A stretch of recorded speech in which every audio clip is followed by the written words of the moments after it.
Hello. This is Josh, Sloshy Joshy. Almost said my full name. Back with another YouTube video. Uh, Thank you guys for watching. This is my week one wide receiver ranking video. I'm gonna try to go a little faster on these. I know, like, I'm kind of just being repetitive, right? Hey, I like this guy this week. Good matchup. This is what he ranks. This is what he thinks. And then, I'll just kind of give you like some highlights of what I'm thinking. But fantasy football week one. Let's get into it. So as you can imagine, the cover boy is my number one pick, Jamar Chase. Just tease the tier two there real quick too. Jamar Chase is my number one, playing the Browns, really weak defense. Need I say more? It's Jamar Chase. He's my number one fantasy player overall. So put him at number one. Justin Jefferson. I know there's a lot of concerns with JJ McCarthy, but we've seen Justin Jefferson perform, amazingly with really bad talent uh, at quarterback. So, as long as JJ McCarthy can at least deliver him the ball, you know, in a somewhat catchable radius, I think he's going to have a great game. So I'm not worried about Justin Jefferson. Let's slide to he's my two.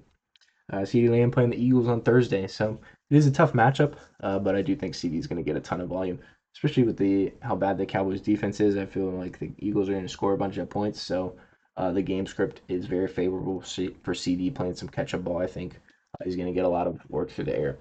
Similar situation with Malik Neighbors. I feel like the Commanders are going to, come out striking, and the Giants will kind of be playing catch up ball. Good game script with Malik Neighbors. Drake London plays the Tampa Bay Buccaneers, the fourth most passing yards and the most pass completions last year, actually. So not a great pass defense. Really love the matchup there. And with Michael Penix Jr., London had a great last 4 or 5 games there of the last season. So really expect him to have a great year and to continue that trend. Nico Collins is my number six. Um, they are playing the Rams. Um, there's no Tank Dell. Stephon Diggs leaves. Joe Mixon's out. So Nico Collins is the guy for CJ Stroud right now. He's the guy that he can depend on. He's going to get a massive amount of work. And I really like Nico Collins, uh, come Sunday. Puka Nacua has Stingley. Don't know if he's going to follow him or not. I don't know if Stingley's like a one side of the field type guy or if Puka's going to play. We did get word that Matt Stafford is playing, not even on the injury report. So that's great news for Puka and for Devontae Adams. Um, so, we'll put him at 7 for this week. But I like him there. A.J. Brown playing the Cowboys. Very bad defense. No Trevon Diggs. I mean, not what more can we say? A.J. Brown's going to have a great week. Mike Evans playing the Falcons. Still the number one option for Baker. Do expect this game to be really high scoring, back and forth. So Mike Evans gonna have a great game. Mr. 1,000 yards. It's almost inevitable at this point. So load him up. Feel very safe and comfortable playing him. Amon-Ra St. Brown. A lot of people are worried about this guy. I see him pretty low on a lot of people's rankings this week. Um, he is playing the Packers, which they did lose Jair Alexander, and they were pretty they were above average against the pass, but not like top 10 or anything. So I'm not too worried about it.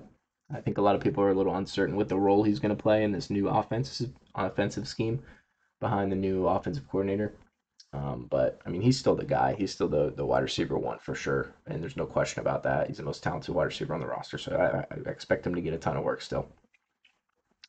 Brian Thomas Jr. is playing the Panthers, who actually gave up the most passing touchdowns last year. So expect Brian Thomas.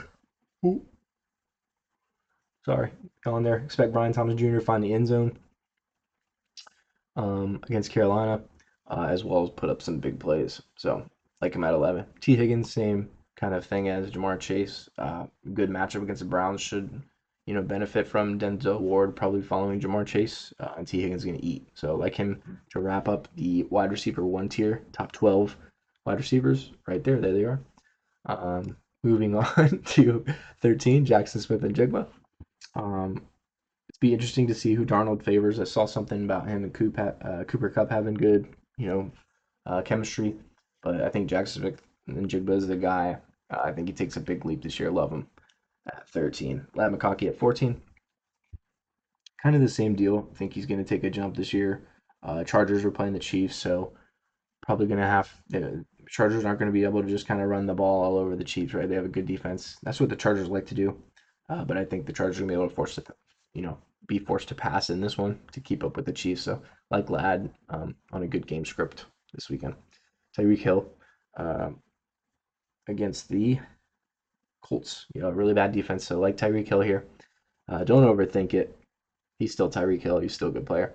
Terry McLaurin, Washington playing the Giants. Jaden's number one. Don't think Debo is going to take much work from Terry. Terry's still going to get his 8+ targets a game, and finished second in touchdowns last year. And I only expect him to have a better year than last year, to be honest. Just building that chemistry with Jaden um, and knowledge of the game. 17, Courtland Sutton. Same as Bo Nix, kind of building chemistry with him. They had a really good second half to the year. Courtland Sutton's a great receiver. That Broncos number one, clear cut. So like him at 17. Calvin Ridley.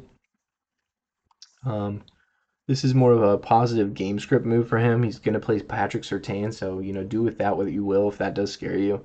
I truly understand. Surtain is known as just a shutdown guy. He just shuts your fantasy receiver down. So if that scares you away, so be it. I do think they're going to be playing catch-up ball. I think Ridley is the most talented receiver on that roster, by far. I think he's going to get a lot of targets, and Cam Ward's going to force it his way. The Titans are going to be down most of the game, so positive game script for him. McMillan gets the worst pass defense in the league with the Jaguars, so monster matchup for him. Expect him to have a good week one and a good debut. DJ Moore. Right now he's the Bears one. We'll see how that looks. I'm actually kind of interested to see because I do think Rome will take over that position within the next few weeks. But right now we got to play him as the one, so I do like him at 20. Think Caleb Johnson and a Ben Johnson offense, is a good thing. Obviously, they're going to put up some points with Ben Johnson's, mind. You would hope that offense improves from last year. So DJ Moore essentially will get in that top 20 this week.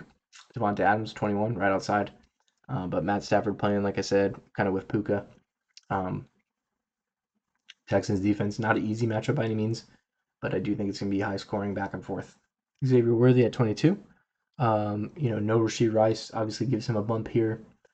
Kelsey's really his only, competition for targets. So I like Worthy this week against the Chargers. I think that's going to be a good game for sure. Marvin Harrison Jr. playing the Saints, so very good matchup for him. Saints might be the worst team in the NFL, honestly. I think Marvin Harrison Jr. and Kyler Murray, build on that chemistry. They didn't draft a wide receiver. Obviously there's like Trey McBride who's going to take a lot of targets, but Marvin Harrison Jr. is still going to get a good amount. So I do like him at 23. DK Metcalf at 24. Playing that Jets defense. They do have a good pass defense, but I do think the Steelers win this game pretty good. So I think DK Metcalf does find the end zone. I think he has a pretty solid game, making that wide receiver 2 slot. So that's my 13 through 24. And then up next we have the last slide. So Devontae Smith, same deal. Cowboys, no Trevon Diggs. Eagles should be putting up a pretty good amount of points here. So I think everyone eats really on the Eagles team. Igbuka, really like him this year. I know everyone does, so I'm not going to glaze him too hard. But the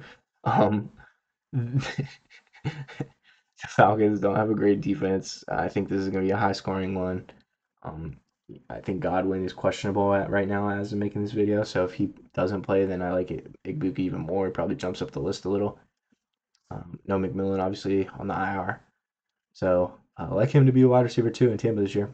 Zay Flowers is always an interesting one because the Ravens love to run so much. But I do think they're going to have to pass against the Bills. That's going to be a good game. Zay Flowers is going to get some work for sure, especially as Mark Andrews kind of ages out of Lamar Jackson's number one target. I think Zay Flowers is becoming that if he hasn't already. So put him at 27. Jerry Jeudy. The thing with him is Joe Flacco's throwing him the ball. But I do think the Bengals are just going to whip their ass. So it's going to be a really good game script for Jerry Jeudy and the Browns. Well, not the Browns. Browns are going to get murdered. But for Jerry Jeudy and fantasy points, it'll be a good game script. Ricky Pearsall, I like at 29. I like him this year too. Ayuk's on the pup. Juwan Jennings is banged up. McCaffrey, we know how his Achilles are, could go in any moment. Kittle's really his only competition for touches right now. Deebo Samuels leaves in a trade, so a lot of targets are open right now for that 49ers receiver room. I think Ricky Pearsall is going to get a lot of them. Stephon Diggs, I really like this year too. Um, kind of compare him to Josh Allen, Drake May, and Josh Allen. Not saying Drake May is anywhere near as good as Josh Allen is, but both young gunslingers that were kind of out of control with their throws. Stephon Diggs comes in, has good years with them. So I think that we could see a repeat of that with Drake May. Now, not as good as Josh Allen and Stephon Diggs' years, but I think he does have a good year. He's a wide receiver one there. He should get plenty of work. So I like him at 30. Garrett Wilson at 31. Not a huge fan of Garrett Wilson this year. Justin Fields it just doesn't have a great arm. Um, Garrett Wilson's a talented receiver, but when you have a quarterback that can't deliver you a consistent ball, it does worry me a bit. Rome Odunze, this guy can move up. Actually, Matthew Golden and Rome Odunze, I'll almost put in the same tier. I could see these guys becoming the clear wide receiver one of their team, and then these guys moving up to the wide receiver twos, by next week even. We'll see how week one goes and all that, but a lot of good buzz around these guys, these young receivers. So we'll see how that works. Deebo Samuel, 34. You gotta love Deebo in fantasy, just with the rushing yards and the screenplay and all of that. So I do think they're gonna, cook up some plays for him. And I do think Cliff's gonna get him the ball pretty often. Actually, we saw him take an end around 19 yards in the preseason.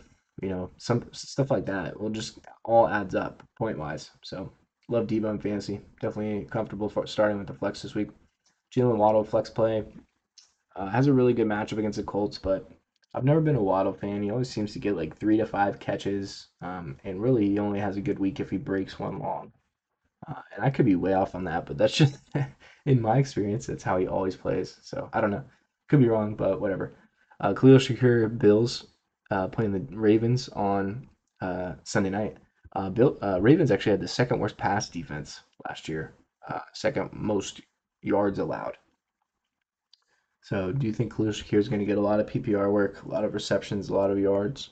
And I do think that one's going to be pretty exciting on Sunday night. So Shakir should be a part of that. Maybe Keon Coleman as well. I would put Keon Coleman as, maybe even right outside of this at like 37. So we'll see how that goes on Sunday night. But yep, that's the list. Tried to run through this a little quicker. Did that in 13 minutes. Not bad. Not bad at all. All right. So appreciate you guys watching. Comment, like, subscribe. Let me know what you guys think if I messed up, a certain spot, or if you disagree, or if you have a question. If you ask away. I love it. That's why I do this. So leave comments below. Love the engagement. But thank you guys for watching. See you on the next vid.